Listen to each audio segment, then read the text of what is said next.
It's crazy, right? Like, cannabis is so mainstream now, but just a few decades ago, it was totally taboo. Oh, absolutely. A complete 180. It's a fascinating story, really, how it went from everyday use to public enemy number one practically overnight. And a bunch of you asked for a deep dive on this, so here we are, ready to unpack it all. Buckle up, folks. This one's got more twists and turns than a bowl of spaghetti. Okay, so to understand how we ended up with cannabis being basically outlawed, we got to rewind back to the 1930s. The era of flapper dresses, jazz music, and, oh yeah, the Great Depression. Not exactly a recipe for a happy and relaxed society, huh? Not even close.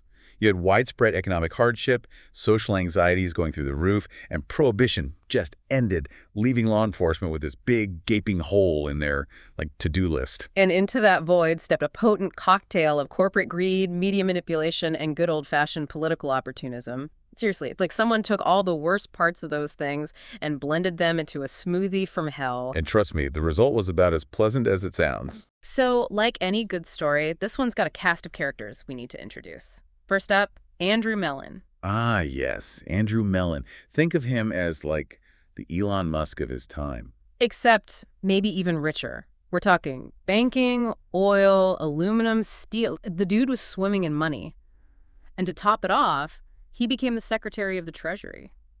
Which, doesn't exactly hurt when you're trying to influence government policy. Understatement of the century. And just to make things even cozier, his nephew-in-law was. Oh, just a guy by the name of Harry Anslinger, who just so happened to be the very first commissioner of the Federal Bureau of Narcotics. Wait, what? Talk about nepotism. It gets better. Anslinger was more than happy to play ball with dear Uncle Andy, especially when it came to demonizing cannabis. And rounding out our trio of, shall we say, concerned citizens, we have... William Randolph Hearst, Yeah. the Rupert Murdoch of his day, basically, controlled a massive media empire and wasn't afraid to use it. Yeah, those newspapers weren't just for reporting the news, they were for shaping it, right? 100%. Hearst was a master of sensationalism. If he could spin a story to sell more papers, he was all in. Facts be damned. Fake news is nothing new, I guess. So we've got Mellon pulling strings from the Treasury Department, Anslinger eager to make his mark as the nation's top narc, and Hearst controlling the narrative through his newspapers. But what was the motive? What brought these powerful figures together to target cannabis? Well, you know the old saying, right? Yeah. Follow the money. And in this case, it leads straight to a company called DuPont. DuPont, as in the chemical giant. What did they have to do with cannabis? Everything. They had just invented this revolutionary new material, nylon. Nylon, right. Stockings, parachutes, the stuff was everywhere. And DuPont was poised to become the next big thing. There was just one tiny problem. Oh, I have a feeling I know where this is going. Hemp. Specifically, hemp's potential to completely disrupt DuPont's nylon dreams. Okay, so remind us, what was hemp used for back then? I know it's kind of having a moment now, but back then... Oh, hemp was a rock star. Rope, clothing, paper, you name it. It was durable, versatile, and grew like a weed. Literally. So DuPont saw this, readily available, super useful plant and thought, uh-oh, this could mess with our profits. Exactly. They realized that if hemp was allowed to flourish, nylon wouldn't stand a chance. It'd be like choosing between a horse and buggy or a Ferrari, right? Except in this case, the horse and buggy was cheaper and more sustainable. Precisely. So DuPont knew they had to act fast and neutralize the hemp threat, even if it meant playing dirty. And with friends in high places like Mellon and Anslinger, well, let's just say they had the means and the motive. Oh, yeah. They were just missing one crucial piece of the puzzle. That's where Hearst and his media empire came in. Right, because it wasn't enough to just sideline hemp quietly. They needed to turn public opinion against it, make it the villain. And who better to orchestrate a smear campaign than the master of spin himself, William Randolph Hearst? This is where things get juicy. Oh, this is where Hearst really went to town. So we've got DuPont, threatened by hemp, in cahoots with Mellon and Anslinger, who are more than happy to oblige. Because let's be real, Anslinger was itching for something to sink his teeth into, and cannabis was the perfect target. But they needed a way to sway public opinion, to turn people against this plant that had been around for centuries. And that's where Hearst's propaganda machine kicked into high gear. His newspapers became mouthpieces for this anti-cannabis crusade. We're talking front-page headlines screaming about the dangers of marijuana, right? Oh, absolutely. And they weren't exactly subtle about it. Marijuana, the devil's weed, reefer madness turns men into beasts, that kind of stuff. I mean, they weren't even trying to be objective journalists at that point. Nope. It was all about sensationalism, fear-mongering, playing on people's anxieties during a time of immense uncertainty. And it worked, didn't it? People were primed to believe the worst. Especially when those stories were coming from a source they trusted, or at least were used to seeing every day. Right, because back then, people didn't have the internet to fact-check everything. If it was in the paper, it must be true, right? Exactly. And Hearst knew that. He exploited that trust to further his own agenda, which, let's not forget, was to protect his investments in the timber industry. Because hemp was a direct competitor to timber in the paper market, right? And go. Hearst wasn't about to let some pesky plant threaten his bottom line. So he publishes all these sensationalized stories linking cannabis to crime, violence, even insanity. They even went so far as to claim that it would lead to the downfall of white America, playing on existing racial tensions. Wow. It's amazing how history repeats itself, isn't it? Unfortunately, yes. The more things change, the more they stay the same, I guess. Mm-hmm. But anyway, Hearst's campaign of misinformation was incredibly effective. And it created this climate of fear and paranoia around cannabis. Which paved the way for Anslinger to swoop in with his legislative hammer, the Marijuana Tax Act of 1937.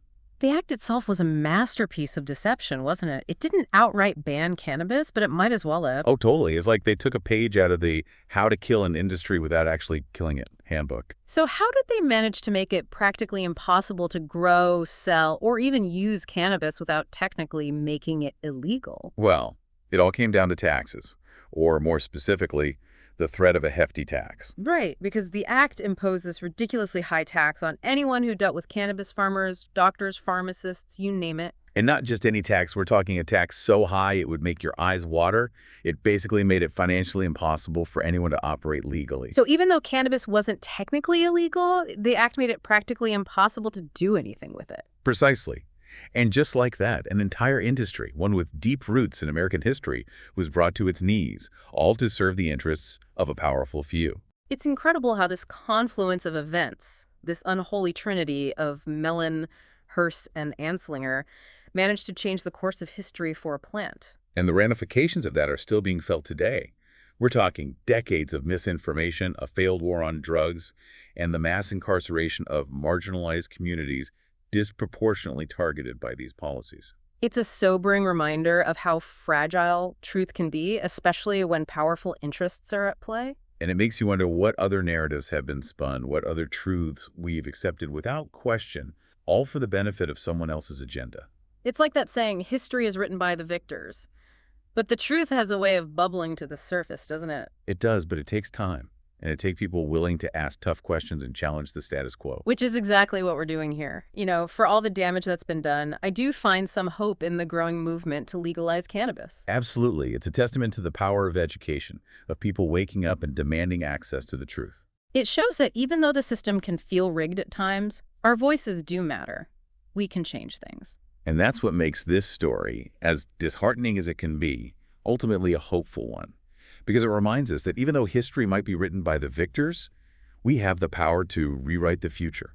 Absolutely. By understanding the mistakes of the past, we can create a more just and equitable future for everyone. Well said.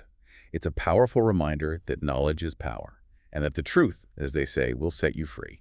So keep asking those questions, keep digging for the truth, and never underestimate the power of your own voice. Couldn't agree more. That's what these deep dives are all about. Until next time, keep exploring, keep learning, and keep questioning everything. Yeah, it's kind of terrifying how a few powerful people can rewrite history and shape public perception for their own game. And the crazy part is, we're still dealing with the fallout today. Right. The war on drugs, mass incarceration, all rooted in this web of lies and manipulation. It really makes you wonder, what other narratives are we buying into without even realizing it? It's a sobering thought for sure. But, you know, on a more positive note, at least people are starting to wake up to the truth about cannabis. Absolutely. The legalization movement is gaining serious momentum, and that's a testament to the power of education and, frankly, people getting fed up with the status quo. It shows that we don't have to be passive bystanders to history, right? We can learn from the mistakes of the past and actually change things for the better. Exactly. It's like, yeah, history might be written by the victors, but we have the power to write a different future. And that's a pretty empowering message, don't you think? Even though this whole story is pretty messed up, it gives me hope that we can break free from these cycles of misinformation and injustice. Couldn't agree more. The first step is awareness, And then, well, we got to keep pushing for change, keep those conversations going. Exactly. And on that note, we've reached the end of our deep dive into the hidden history of cannabis criminalization. It's been quite a ride, huh? To everyone listening, thank you for joining us on this wild ride through corporate greed, media manipulation, and the enduring power of, well, a plant. And remember, knowledge is power. Keep asking those tough questions, keep digging for the truth, and never underestimate the power of your own voice. Couldn't have said it better myself. Until next time, stay curious, stay informed, and keep questioning everything.